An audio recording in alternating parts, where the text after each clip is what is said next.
Hello and welcome to Leaders Who Last. This is our interview series where we get to explore burnout in the hellscape that is 2025. I'm Elena Joy, your host. My pronouns are she, her. My visual description is that I'm a short white woman with silver curly hair and a big smile. I'm so glad you're here with us today because one of the coolest people I know is here with us, and we're going to do something fun and exciting. But first of all, here is Vera Minot. She is the co-owner and creative director of Southwest Solutions, basically the coolest swag company I've ever come across. And she's joining us today so that we can talk about how do HR leaders use their vendors in the very best way, leverage them to help prevent their burnout instead of adding to their load. Welcome to the show, Vera. Thank you so much. My pronouns are she, they, and I am too deep in to figure out how to put them by my name since I haven't done this before. The only description of me that I will give for folks who need it is that my hair looks like the flame emoji. So I am very happy to be here. I love chatting with you about nearly anything, but this is definitely a topic that I'm pretty passionate about. So Yes, it's so perfect. And I'm so glad we get to have this convo during Pride Month, although we would have this convo anytime. Please, let's be real. So, audience, we're going to start a little differently today. So, one of the main things that I teach my clients is skills within the realm of strategic vulnerability. So, this is how we can connect really authentically without oversharing or feeling awkward or possibly even causing harm because we're in a power imbalance with our team. And we ask them a question like, share the most embarrassing thing that's ever happened to you. That doesn't feel great. So, in my newsletter series, I always include a strategic vulnerability question and explain why it is safe, but also allows for good, authentic connection. And then I share my answer, and I hope to hear yours. And I think we're going to start off this interview series from now on with one of those questions. And Vera has one that I've taught, we've done together long time ago, and she still uses it today. So I thought it was a perfect one for us to kick off this convo. So this question is, you answer, what do you love? What do you loathe? What do you suck at? What is your superpower?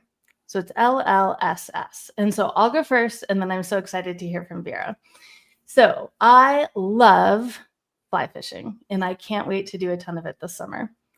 I loathe feeling trapped indoors because I'm in Phoenix, Arizona, and this is basically our winter when we are fully trapped inside. And to go out requires a lot of preparation. And we're just at the beginning of it, and I can feel that anxiety starting. It's not fun. What do I suck at? I suck at getting back to people in the time that they want me to get back to them in. I suck at those social cues of like what's urgent and what's not. So I'm trying to get better at that. And my superpower would definitely be connecting. That is what I love and what I'm good at. And I leverage that in all parts of my life. All right. So hopefully that's a good example of how you learned something more about me than if we had just asked, tell us about yourself, right? It's a little more deep, a little more authentic, but I was in full control over what I shared. So I made sure I didn't overshare, right? All right, Vera, let us know. What do you loathe? What do you love? What do you suck at? What is your superpower? okay, let's see. I love birds. I love watching birds. I have become one of those bird watching millennials who had to add a line item in their budget for bird seed. For real. I loathe incomplete communication in business. You know, like I don't want to have to do the follow-up emails to like, hey, excuse me, I asked like 4 questions and you answered 1, you know. Can I get the other answers that I already asked you? Okay, so that's a loathe for sure. That I'm probably guilty of. I mean, pot kettle, like I've probably definitely done that, but I do still loathe it. I really, really suck at small talk. It is, I actually think, genuinely my worst skill. And I need to try and remember this so that next time I play this game, that is the answer I come back to. My ADHD definitely sets me up for a new fun adventure every time I try and answer these questions, because I can't ever remember what I've answered before. And it's like when I'm hungry and I try and think of what I want to eat, I can't remember anything I've ever eaten before in my life, you know?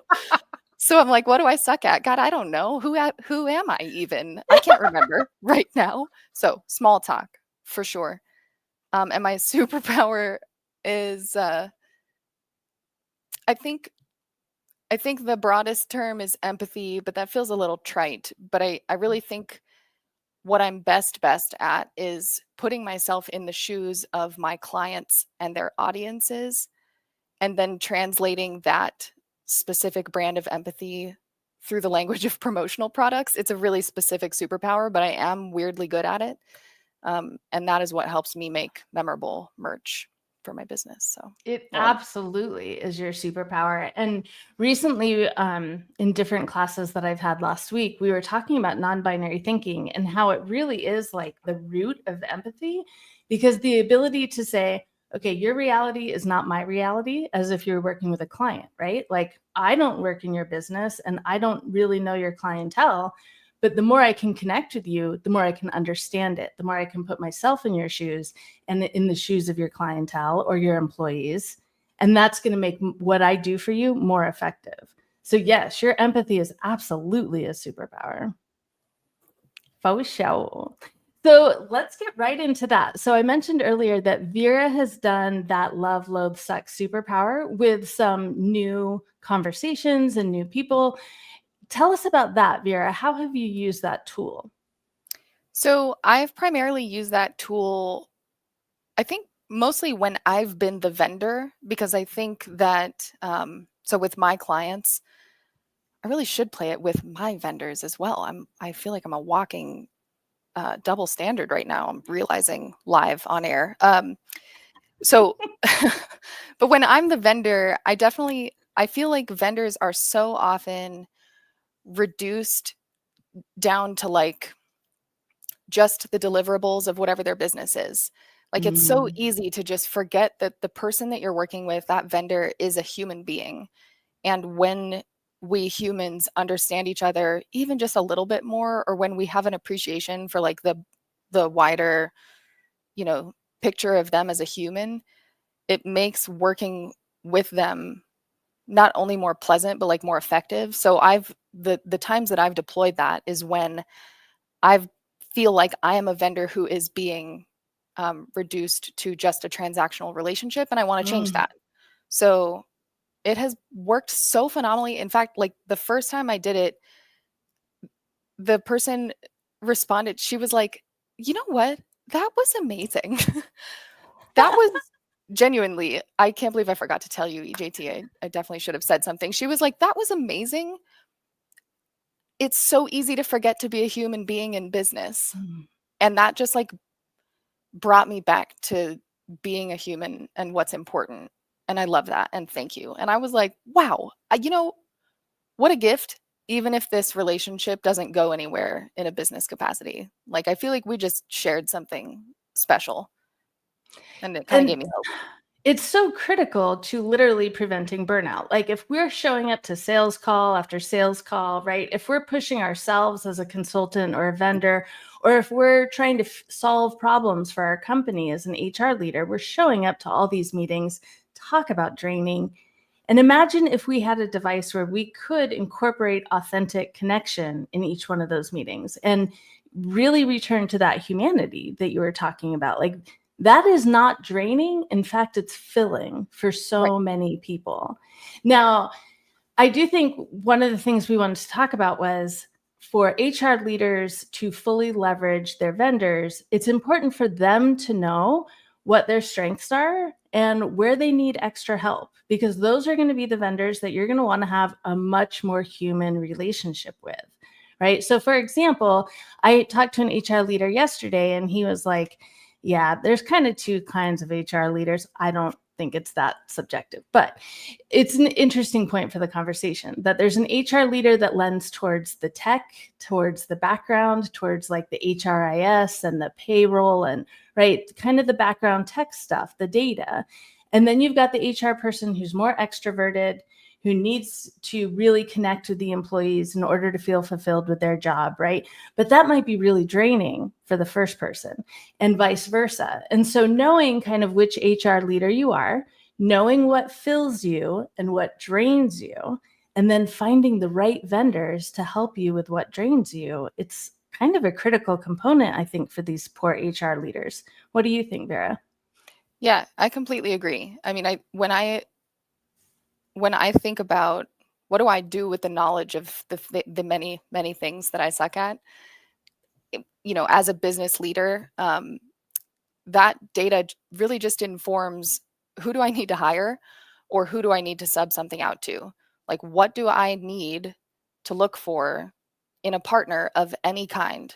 And it's so helpful because I can then, when I'm talking to, whether it's a client or a vendor or an assistant who I might be trying to hire to help me fill the gaps, I can speak openly and honestly about what those weaknesses of mine are and kind of suss out in sort of the interview stage, right? Because I think that everybody should probably interview their vendors as well as people they're trying to hire. Yes. But put it out on the table, like, hey, this is something I'm really not great at. This is kind of something that I'm looking for in a potential partner. And how amazing it would feel for that person to be like, oh my God, well, that's my superpower. Just imagining that moment in a completely hypothetical conversation just made me feel better inside. Like, that's how powerful that could be if we're real with ourselves and then we communicate that to the folks we're trying to partner with in business in one way or another. And pursue success together. Absolutely. And it makes me realize, like, really, if we wanted to super simplify this, we could say, take that exercise, the love, loathe, suck superpower, and put it into your job. So like that HR leader could come to that vendor meeting, say, okay, I love the employee engagement and the well-being. I'm so good at that, but I'm not great at the back end.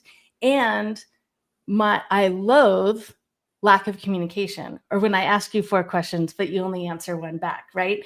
And what I suck at is whatever, right? And my superpower is, and now that you've laid that out on the table, that vendor's going to be like, holy crap, like, this is a real conversation. And you've kind of given them permission to respond in kind, right? So it becomes not I got to convince you that I'm the best vendor ever for this particular job. It becomes, oh, you're a human and I'm a human, and we're going to see if we can actually help each other. Yeah, for sure. Although I would advocate for doing 2 versions. I'm imagining these like Punnett squares, like love, loathe, suck, superpower. Like Punnett square 1 is the human stuff. Ooh, because I don't want to skip that, because I think everybody gets stuck in this just business. And then everybody it's still transactional. Even if you have these fun little tidbits about the things they're best at in their jobs, you still don't, those aren't the seeds of partnership. Both together, the human answers and the work human answers, are absolutely the seeds of partnership. Okay, so I think we've established a few things. One is HR leaders and vendors need to know what they're great at and where their weaknesses are and not be ashamed of them. And they need to be able to go into that conversation willing to connect with the human first and then connect with the vendor that is the human secondary. Yeah, and I think what's also important is everybody who is interviewing a potential vendor, like, feel free to take the reins of the conversation. I have felt myself on countless occasions, and I'm over it, right? Like, I'm not going to be doing this anymore. I have a ton of meetings with my own vendors. They're like, we want to have a Zoom with you, blah, blah, blah, whatever. If I don't take the reins, they're just going to give me their same rote speech, just blah, blah, blah, whatever it is. I don't get a feel for what is really happening. Who's the person I'm really working with? How do I need to catalog this information in my brain in a way that is meaningful? Because what they're saying is probably information I could find on their website or on a downloadable resource. So, right? So if my approach now is, you know what? Sorry to the vendor if they had this whole song and dance prepared, but I have some questions. These are the questions that matter to me, right? Like, How are you going to let me down? Because I know you're Mhm. going to, because nobody's perfect. There comes a point where everybody messes up. What do you suspect your weak link is? How are you going to let me down? And then tell me, what do you do the rest of the time to make sure that's not going to become a pattern? Because I Mhm. have the forgiveness for the mess ups as long as I know that there's efforts being made to like not have those mess ups happen all the time. So tell me about that. Tell me how do you handle conflict conversations? What about when I'm mad at you? What about when I am not serving you well? Can you bring me that information? Like, business relationships are just like any other relationship, except for that none of us, I don't know who we're waiting to grant us the permission to like have these types of real couples therapy conversations. Well, Like, I we're all tell you what, I think what it is that these HR leaders are, I think most of us as an adults, we're being sold to all the right, time, right? totally, And so it feels like if we're actually going to get on a Zoom call or a meeting with a vendor, I think our default mode is, okay, I got to prepare to be sold to. And we just totally.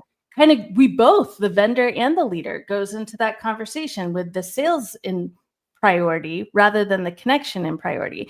And responding to what you just said, right? All of my clients would know that what you're doing right there, like, let's radically acknowledge reality. What are we going to do when one of us screws up? Because it's going to happen because no one is perfect, right? Like, that is self awareness on steroids. And if you're a person who prioritizes that, and if you're in my ecosystem, you probably are.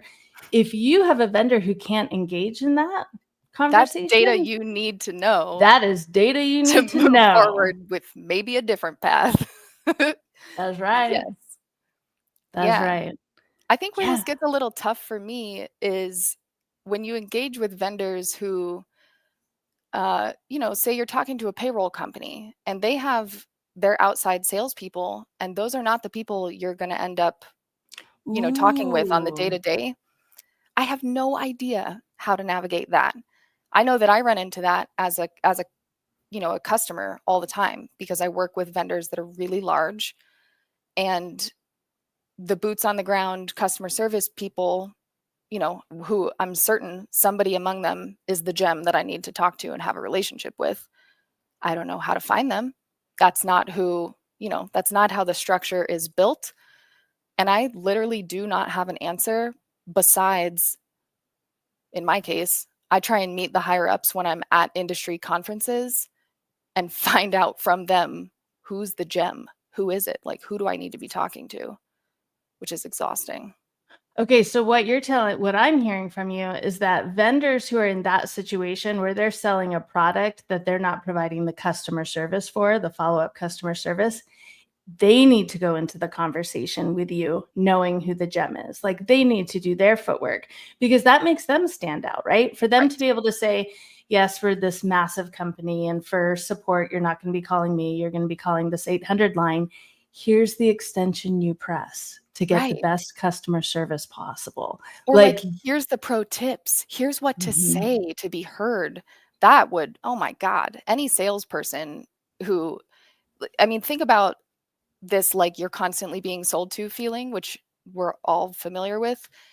If I had that salesperson be like, look, I'm here to help you. Like, here's the pro tip. Here's how to access the good from the customer service team because it's not me. Sorry. I would be like, wow, this person, that was great. That was really helpful. Wow, I'm impressed. Like, that would help me lower my guard and actually Mhm. hear what else they have to say. And lower the anxiety about the financial commitment you're about to make. Totally. Yeah. I love that. Tell me about if an HR leader of Acme Chemical Company called you and said, okay, we need to set up a meeting. We're shopping for a promotional product vendor. How you've already said if they can show up and be prepared to take the reins, that is incredibly helpful. Is there anything else that you can see from that initial meeting? That's a leader I want to work with. I would be really successful working with that leader. Um, well, I mean, if they're not taking the reins, I I take my own reins and I Mhm. ask them very similar questions to the questions that I would ask a vendor, which is like, what are ways, I guess they're like a little flip-flopped, but like what are ways that prior vendors, have let you down? What are Mhm. the communication styles and traits that are important to you? Is it the speed that's important? Is it the thought and the full attention? Like help me never irritate you. Like tell me what would just chap your bum, like so that I can try to never do that. Yeah. And here are the things that I need, like here are the things that I need out of a Yeah. partnership, I guess, to be best at what I do. And how does that land for you? Like where do we anticipate there being friction? So those are the questions that I would ask a potential new client. And if Mhm. they can't answer those things, I know I'm in for a really rough ride. And that Mhm. helps me calibrate like, okay, this relationship is probably going to or probably should stay transactional. And maybe that's fine and maybe that's not fine. Maybe I don't have room on my books for that. Mhm. Maybe I can give that to my new guy, you know? Yeah. But it's all data, Yeah. right? It's And all you data. have to collect the data to then make the right decision based on the data. And if you're avoiding the data because you're afraid you're gonna be sold to, then that's data as well. Like, you Yeah. need to know that about yourself as well. Yeah. Also, y'all, I mean, I'm a salesperson, I, I guess technically. Like I'm a client facing person in my day to day. I don't ever call myself a salesperson because it doesn't feel like what I do. It's not my style. But so I literally cannot envision this happening to me. But if somebody ever stopped me in a meeting and was like, I I need you to I'm feeling types of ways about like what I'm perceiving as salesiness, and I'm realizing I'm having a really hard time actually hearing what you're saying because my walls are up so high because I just can't stand this feeling. Can we just pause for a minute? Like can we just stop for a minute and like reset? I don't know what, talk about something else. Tell me something about you as a human. I'll tell you something about me as a human.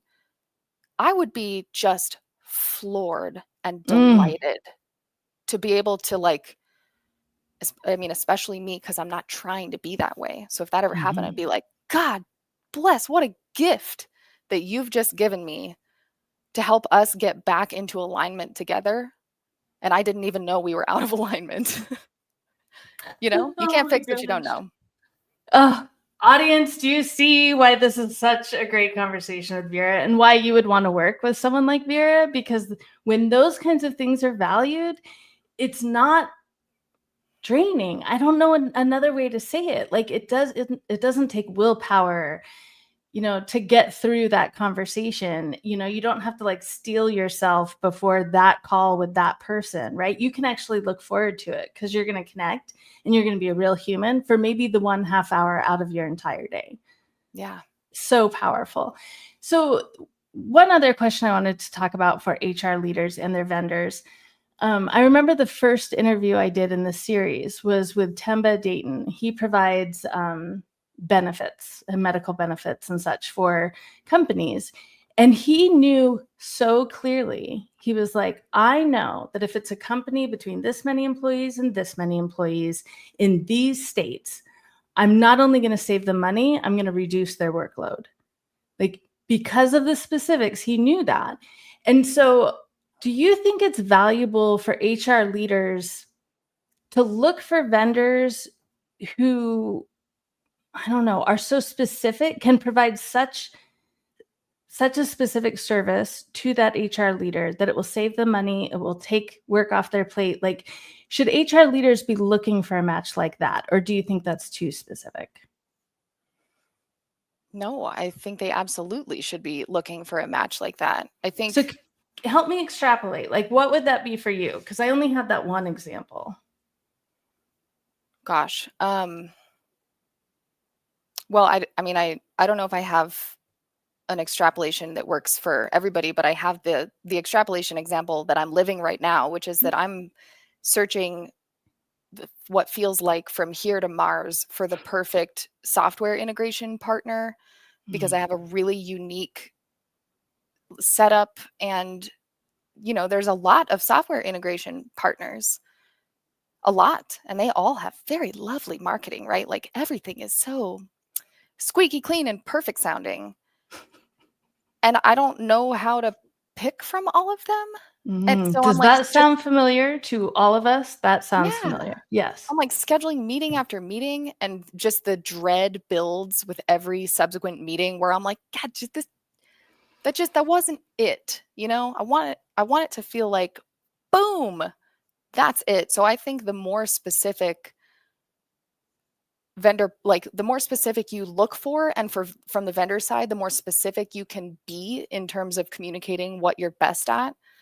I think that's best for everybody. Hmm. I don't think it's always possible, but Yeah. Yeah. But I think there really is something to being so clear and specific about who you can serve to the best of your ability. Right. And if yeah. there's other clients as well, awesome. Right. But really being able to market yourself as this is who I serve the best. If you're And that person, let's talk. yeah, and maybe, I mean, I feel like I'm on a constant quest to like expand the conversation just past just the deliverables. Like insurance, uh, there comes a point where is insurance, right? There's more about what somebody, you said their name was Temba. Hmm. There's more about what Temba's offering than just the price. It's Oh, so much. probably a damn joy to work with them.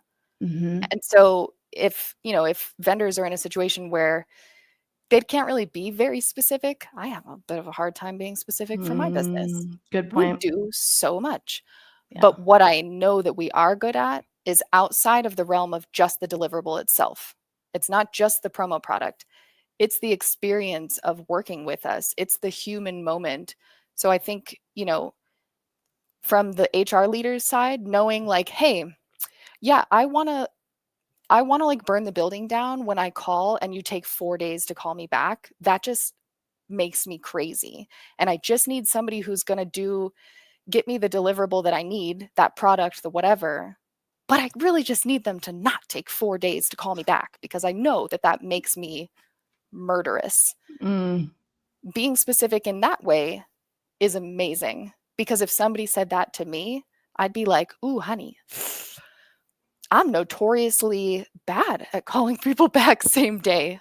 That's a thing I actually kind of suck at." So glad you said it. If that's not a deal breaker and we can meet in the middle somehow to align our expectations, then we can move this forward. But if that's your be all end all, that's amazing. And I wish you the best of luck in your continued search for another vendor, because it's probably not me. Mm. All of this is making me think about my recent conversations with leaders around AI and how, with the rise of AI, what we are innately craving is humanity, is the messy, is the weird, is the human. And I'm beginning to realize, like, if I were an HR leader, one of the first things I'd be looking for in a vendor is the humanity. Do they have the emotional intelligence to connect with me as a human, or are they going to avoid that? Right? Like that would probably be one of my first ones, because I'm going to more and more, the more AI starts to impact our lives, more and more I'm going to crave that human connection. I'm going to crave being seen as a human and being able to relate to a human. And I really think that's going to be an edge for the vendors and the leaders who can get there. I completely agree. I think that sometimes it's okay if you have a vendor that the connection's not there, right? But they provide you the service, and it's fine. That's Yeah. okay. We don't Yes, It doesn't need to be like, ha, with totally. every single vendor, but we should be being real with ourselves, you know, like not just accepting that as the norm, because Mm, there are plenty of vendors, and now this is me with my vendor hat on, when people just write me off as the transactional whoever who sometimes takes 4 days to call back, and that's annoying. That leaves a lot on the table in terms of what the partnership could be.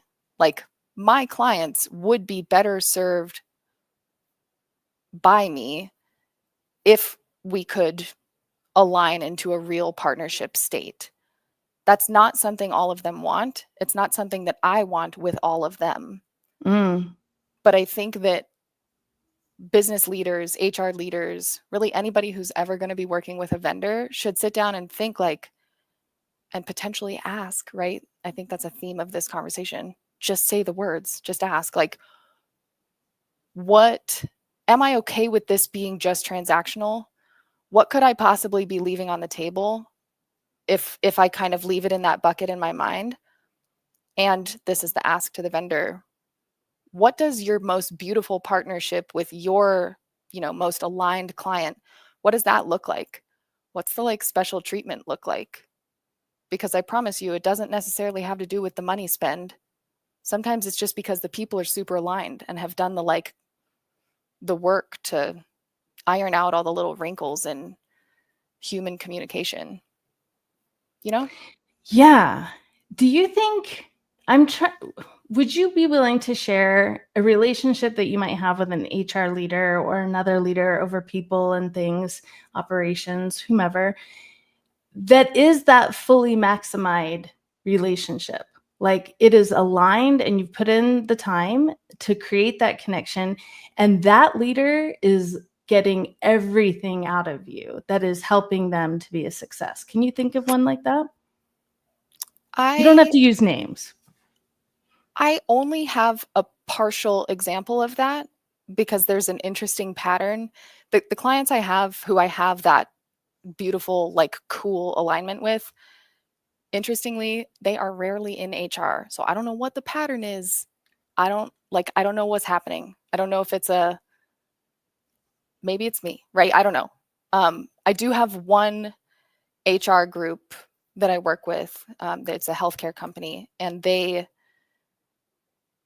it's a blast. Like we give each other space to be normal people. When they present me a dream idea, they don't really communicate a whole lot of the details. So there's a little bit of telepathy going on, which I feel like is something that you can do when there's alignment, right? Like the telepathy skills are better in both directions when there's good alignment there. And so working with them is joyful. I get an email from Rachel and I'm like, girl, I'm excited to hear from you, and she's like, hey, I don't know Rachel, not really, but I smile when I see that she's emailed me. I prioritize getting back to her faster. I put more effort into my deliverables for her because she matters to me, because we're aligned. And that's really, really cool. And I wish I knew why there's that interesting pattern among the people who I have that connection with, and how few of them are in HR. Yeah. I mean, honestly, just spitting in the breeze here, but I think that there's something to be said for HR probably sees the most vendors. Other than like operations and building services, they probably see the most vendors. And they are probably stuck in that sales mode. It's ick. It is ick. It is ick. And so let's move out of ick so that you can be the HR leader that can connect and get the very best resources from someone like Vera. Do you think, I wonder if this could be true too, like even the compliance focused HR people, the back of the house ones that really would rather not do the peopling, there's still a tremendous amount of peopling. Yes. That they have to do. Is there like how does one deal with people fatigue and accomplish the things you and I have been talking about? Because when I have people fatigue, I do reach a point where I'm like, every interaction I have, until my battery fills back up, every single one, my mother, my wife, whoever, it's transactional. I just can't dedicate a single more spoon to this. Maybe that's what's happening. It very much could be. Is probably, a sign of their burnout, and they should probably call you, but yeah, sure. Yes. Yes, but I think you're right. I think there is something to each one of us knowing our people connection battery and knowing what's coming up in your week or your month and prioritizing the meetings that are people connection. And then if there's other things that you can do via email that is not so much peopling or text or whatever it is, like being really intentional with where you're putting your spoons, essentially. Yeah. I just thinking about this for basically the first time, I also suspect that even somebody who's in that people fatigue space, who's not ready to like have a heart first human connection with a vendor or whatever, I think they can still take something out of the stuff we've talked about today in terms of like when you communicate transactionally with a vendor or a potential vendor, especially from that fatigue space, they can be sharing things like, these are my priorities. It is important to me that you do XYZ or do not do XYZ. Like, save future you the time of having to correct a vendor who you didn't communicate openly with on the front end by giving them the information of like, hey, if you send this back to me, it's going to make me sad inside. Okay. There's not enough cheese in the world to help bring me back from that space. So help a sister out and like, just be real with me. If you can't do it, what I need, just tell me. That's fine. Yeah. We got And that. truly, I think that's actually some of the beauty of the burnout that so many of us are experiencing, because it is definitely a new brand. It is not the burnout of 2020. It is not the burnout of like going to school and being high achieving and that. Like, the burnout of 2025 is very specific and unique.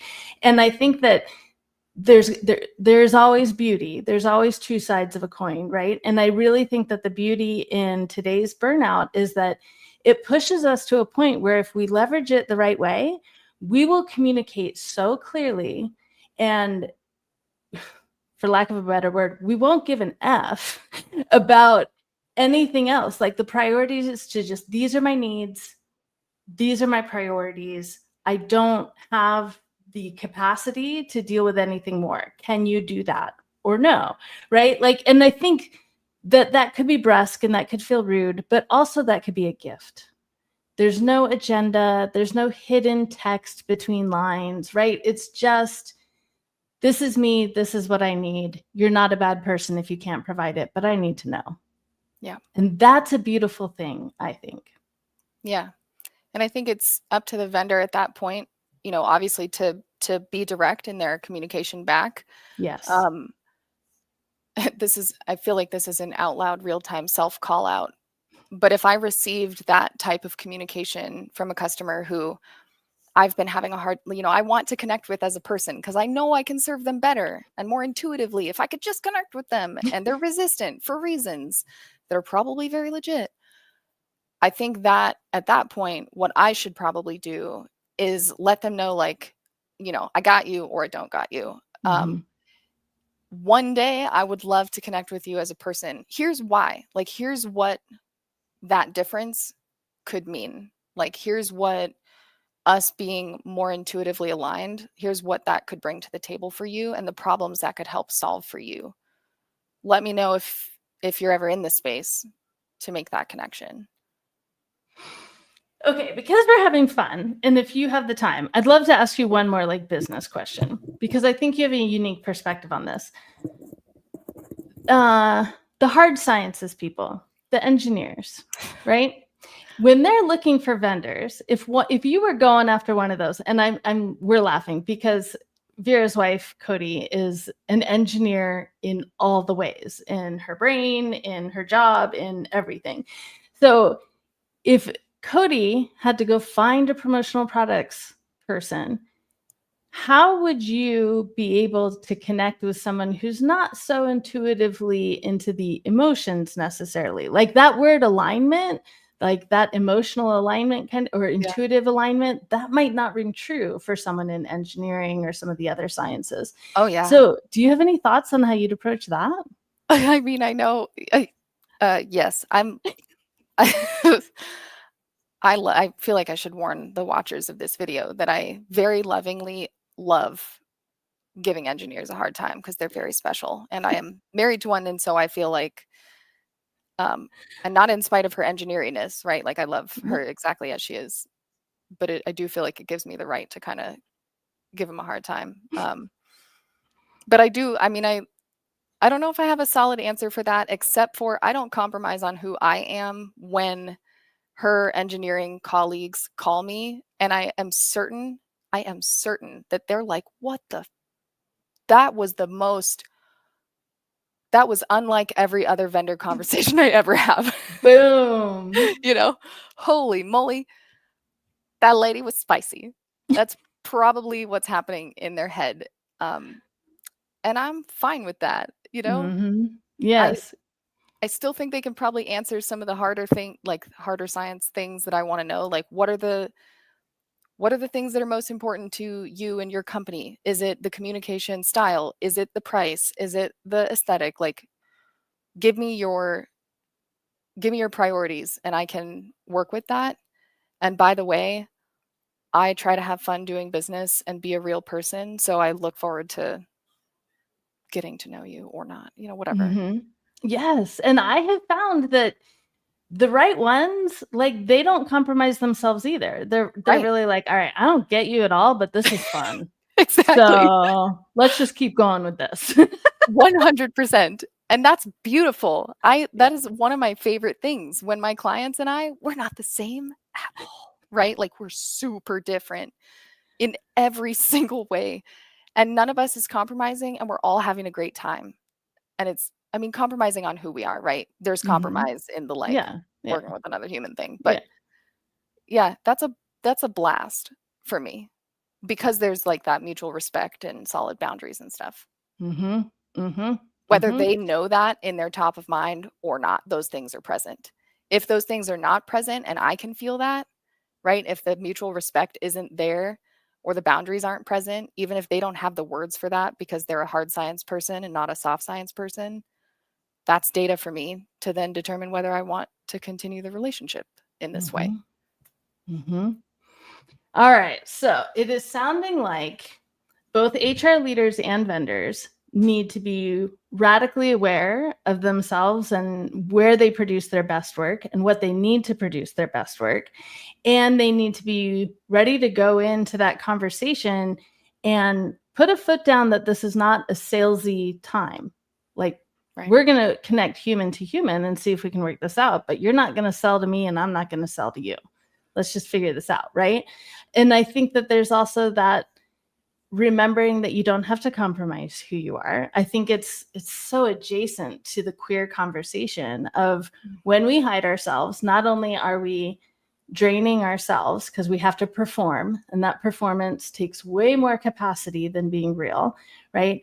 And there's a willingness to, I kind of want you to know who I am so that you can self-select out. Yeah. Yes. Yeah. I love that. And where we live, that's really important. Yeah. We need people to self-select out from the beginning. Because if we get into the relationship 3 weeks or 3 months or whatever, and then they find out I'm a lesbian, and then there's drama, what a waste. A Waste.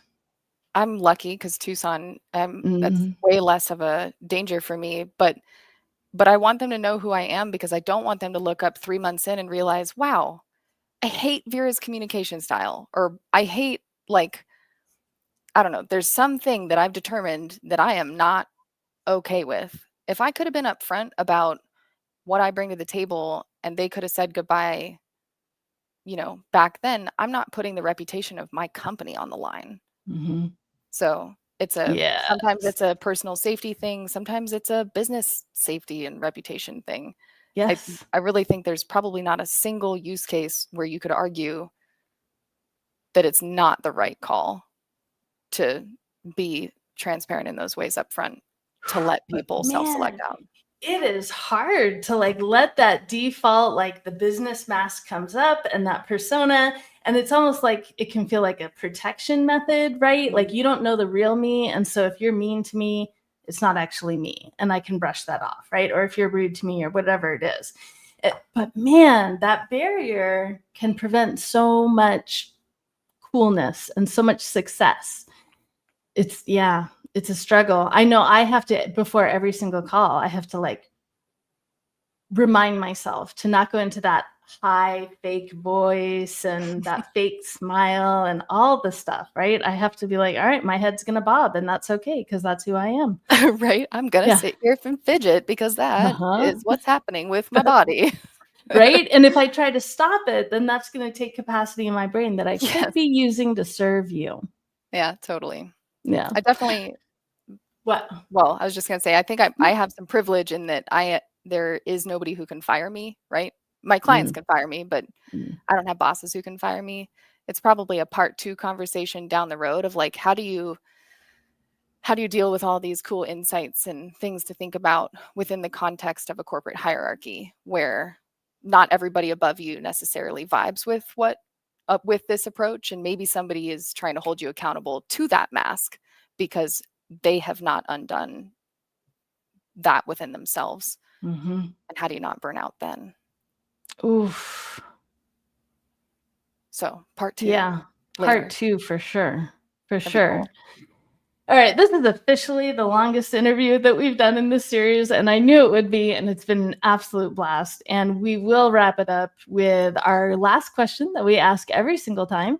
At Latitude, we feel that joy is not just an outcome, but a burnout prevention and intervention strategy. So we ask all of our guests about how you're accessing joy these days. I'll go first. I would say it is in my art. It is in my art that is hanging on the wall because I love it. It took way too long to get up, but it's up and it's in the right place and it's gorgeous.